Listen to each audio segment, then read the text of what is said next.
last plant to go through is the comfrey. We've had a number of light frosts and one very heavy frost, so the outer leaves have definitely taken a hit.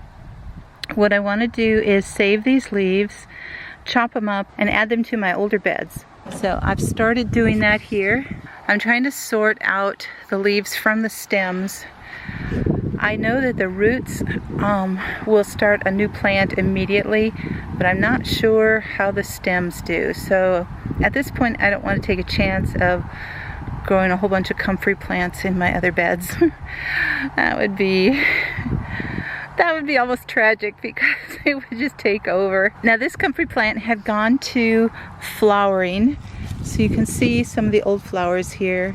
These are all dried and everything. So I do not want those in there, so I'm cutting off all the tops and just trying to make a pile of the leaves themselves. And that's my chore right now.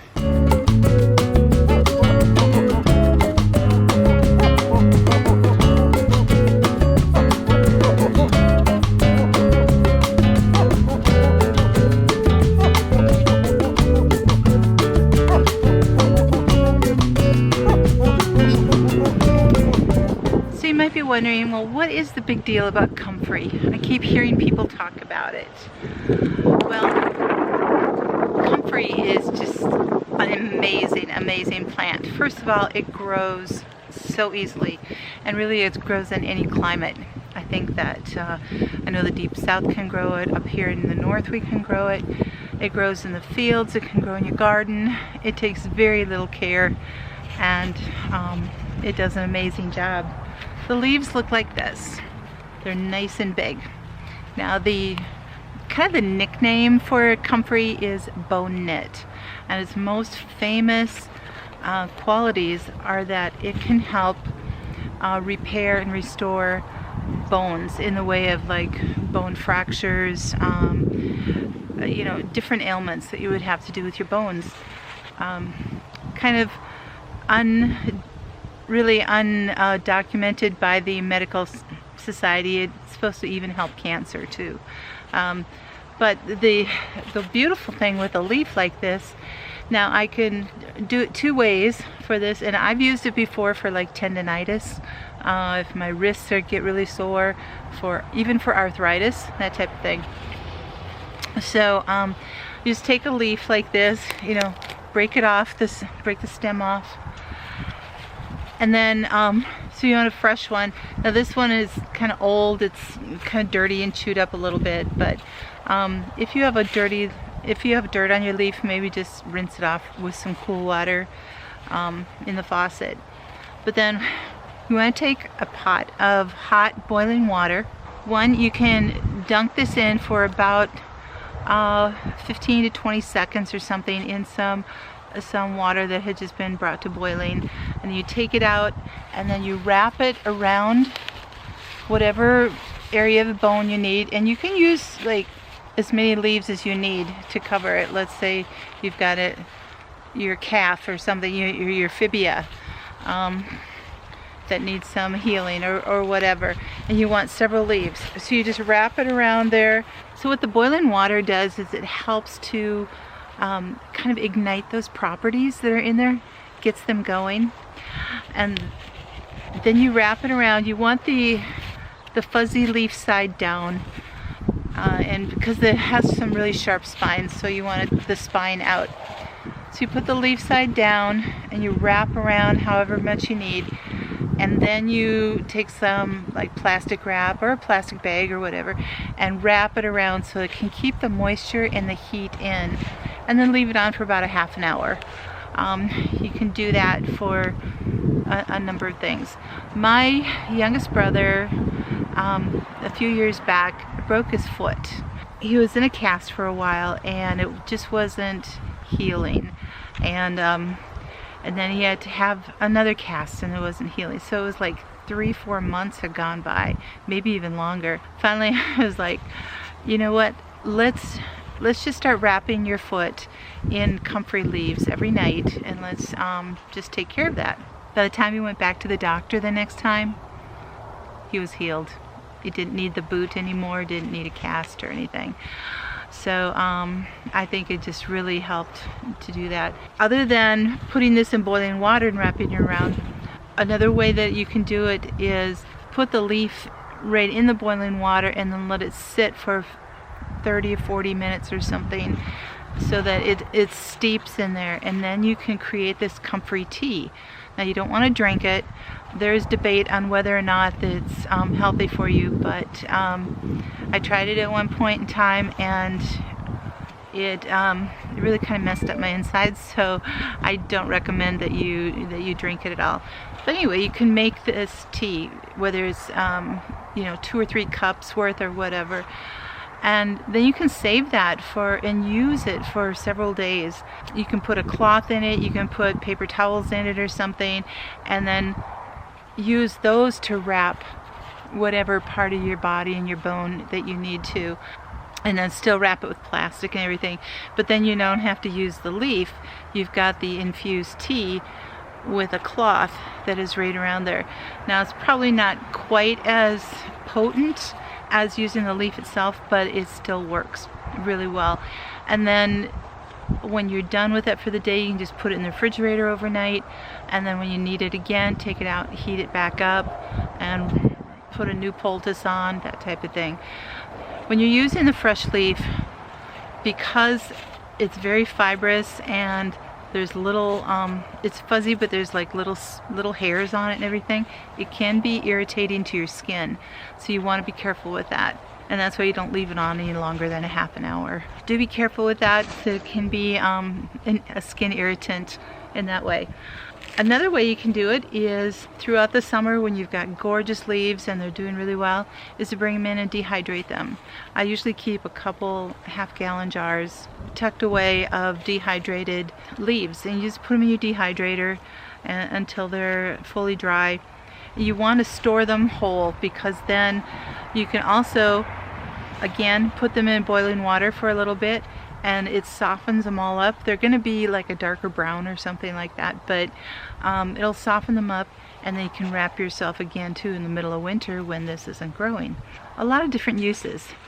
The other thing you can do throughout the summer, you get some good leaves, is to take this, chop it up a little bit. You can put all of these in oil just like you would calendula or any of the other plants or anything like that, and you can get an oil, soak it in there for a couple of weeks, 3, 4, 5 weeks, whatever's needed. Check online about that. I have not done that yet, but I know Jen Stivers has done that, and you might want to check to see what she's got on her channel about that. You can make a comfrey infused oil that you then can use for salves and things like that. Make a concoction with beeswax and something else in there, and that will be a very healing thing too. Comfrey is amazing. You can use it on your animals.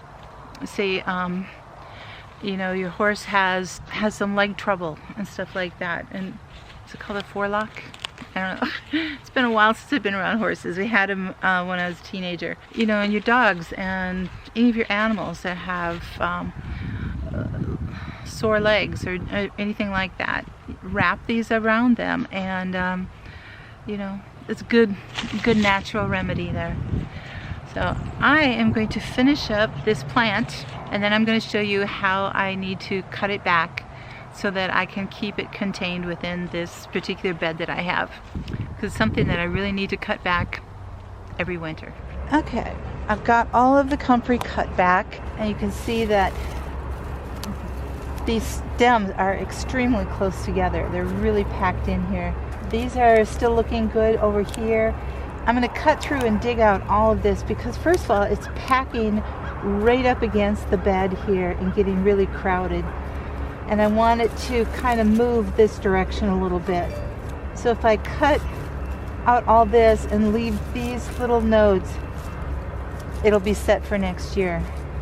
Don't worry about cutting back your comfrey plants. It will grow. As long as there's one little thing in there, it will grow.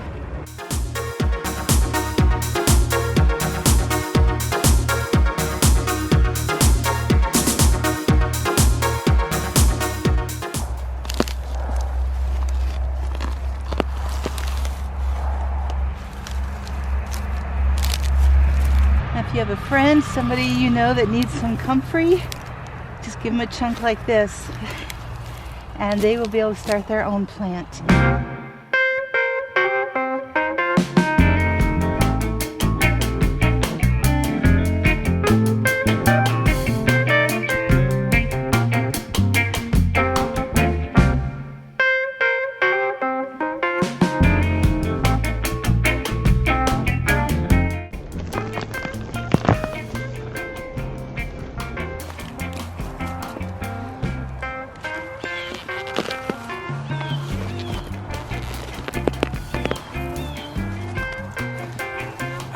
Make sure I have all the root out of there.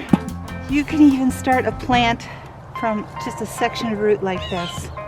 If you stick this in the ground, you'll have a plant.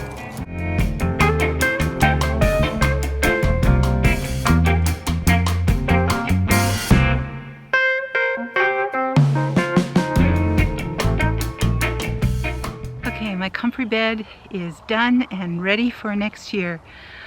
It is very cold hardy. I have heard from some of you in the deep south that the intense heat tends to be really hard on it. Just make sure that you water it enough. If you're living in the south, maybe you want it to have like a semi-shade, you know, maybe under or next to a tree or something like that. It survives our Minnesota winters without any type of mulching, without any type of covering at all. It keeps coming back year after year. So now I'm going to chop up the leaves and put them in my beds. And I'm starting to get much closer to having my garden all ready for winter. The only other thing is to pull a bunch of the weeds and grass and try to put some new weed barrier down. I'm hoping that I have time for that. I still have so many other things to get done yet too. So now I'm going to chop up the comfrey and turn it into my beds a little bit. I have not actually done that before. I just found out this year that that is good for them. So I've put other leaves from other trees in there, but just never thought of doing my comfrey. It should help to add nutrients to it. Today's application of the comfrey is going to be to chop this up and add it to my beds so that they can get the nutrients over the winter and be ready next spring. Because these comfrey leaves are full of nutrients. And they're also excellent to throw into your compost. Here's my cart full of comfrey leaves, and I'm just going to take my shears and chop them up. That way I can spread them around a lot easier.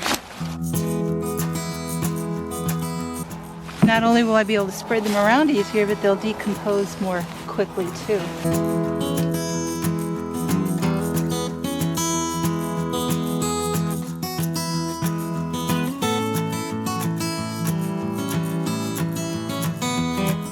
Okay, these are all nicely chopped up now. I can spread them on my beds and have it go a lot further. I'm going to start with my bed that had tomatoes in it this year.